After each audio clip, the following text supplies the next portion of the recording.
A devastating story out of Quincy tonight. A man having to choose to save his own life or kill his own dog.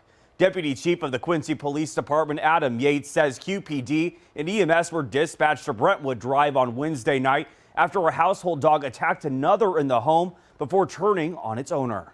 According to Yates, the Quincy resident tried to break up the fight between the two dogs when one of them started to attack him. But once he was able to get free, the dog started to attack the other a second time. Yates says the man did everything he could before having to stab the dog several times in order to free the other canine. The owner was transported to the hospital and later released with non-life-threatening injuries. Both dogs were transported to a vet clinic. The dog that was stabbed ended up dying from its injuries.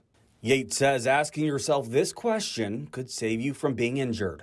Just say to yourself, well, if I've got a couple animals, if they did start to fight, what would I do? So that you've kind of thought through a scenario before it actually happens, and now you've never thought about it and you have to try to come up with something on the fly.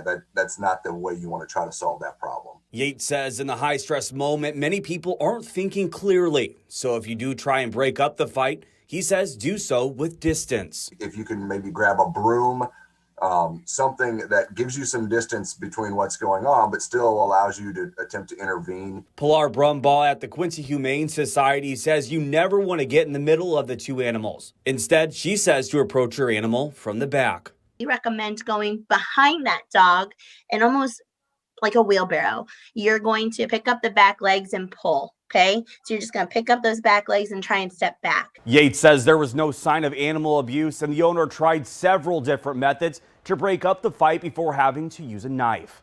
Reporting in studio, I'm Chase Howell.